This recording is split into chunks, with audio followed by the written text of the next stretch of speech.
Hello friend, તો તમારું સ્વાગત છે મારા રસોડામાં। તો અવનવી વાનગી જોવા માટે ચેનલને સબસ્ક્રાઈબ કરો। જો મારો વિડીયો ગમે તો વિડીયોને લાઈક કરો, શેર કરો, કમેન્ટ કરો।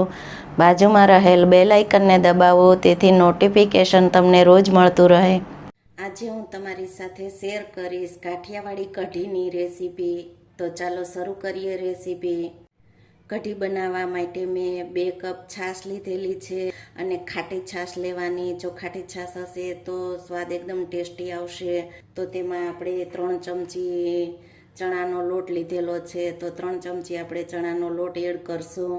આપણે લોટને સારી રીતે હલાવી અને મિક્સ કરી લેશું, તો લમ્સ ન રહેવા જોઈએ। તો તે રીતે આપણે છાશને એક સરખું મિશ્રણ તૈયાર કરી લેશું। છાશમાં આપણે લોટ એકદમ સારી રીતે મિક્સ કરી લીધો છે અને કઢી આપણે વ્હાઈટ બનાવવાની છે, તો તેના માટે આપણે હળદરનો ઉપયોગ નથી કરવાનો। તમે જુઓ છો કે લોટ આપણે સારી રીતે એકદમ મિક્સ થઈ ગયો છે, જરાય લમ્સ નથી। કઢીનો વઘાર કરી લેશું। તો વઘાર માટે આપણે મસાલા તૈયાર કરેલા છે।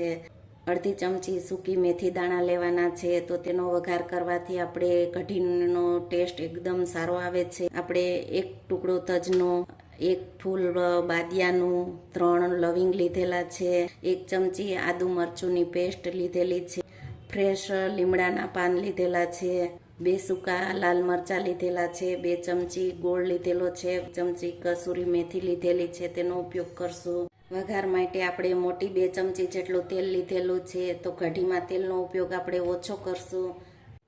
તો આપણે તેલને બાઉલમાં એડ કરી દેશું। તો તેલ સારી રીતે ગરમ થઈ જાય ત્યાર પછી તેનો આપણે વઘાર કરીશું। 1 નાની ચમચી જેટલી રાઈ એડ કરશું, અડધી ચમચી જીરું, 1 ચપટી હિંગ, અડધી ચમચી મેથી, સૂકા 2 લાલ મરચા, લીમડીના પાન, તજ, બાદિયા, લવિંગ, આદુ મરચુંની પેસ્ટ। તો આદુ મરચુંની પેસ્ટને આપણે સારી રીતે તેલમાં સાંતળી લેશું। તો આપણે કઢીને 5 થી 7 મિનિટ આપણે સારી રીતે કઢીને ઉકળવા દેશું। કઢી જો સારી રીતે ઉકાળેલી હશે તો કઢીનો સ્વાદ એકદમ સારો આવશે, તો બધાને બહુ જ ભાવશે।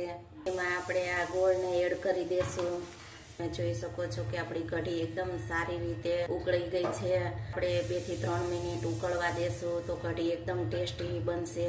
એકદમ સારી રીતે ઉકળી ગઈ છે। તમે જોઈ શકો છો કે કઢીમાં ઉપર જે બબલ્સ થાય છે।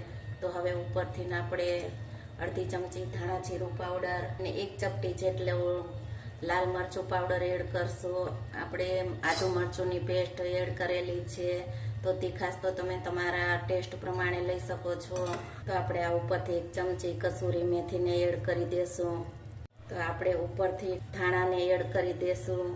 કઢી આપણી એકદમ સારી એવી બની ગઈ છે, તમે જોઈ શકો છો, અને સારી એવી ઉકળી ગઈ છે। તો હવે ગેસની ફ્લેમ આપણે બંધ કરી દેશું। આપણી કાઠિયાવાડી સફેદ કઢી બની અને તૈયાર છે। જો તમને રેસીપી ગમે તો વિડીયોને લાઈક કરો, શેર કરો, કમેન્ટ કરો, બાજુમાં રહેલ બેલ આઇકન દબાવો તેથી નોટિફિકેશન તમને રોજ મળતું રહે। કાઠિયાવાડી સફેદ કઢી એકદમ ટેસ્ટી એવી બની અને તૈયાર છે, તમે જોઈ શકો છો।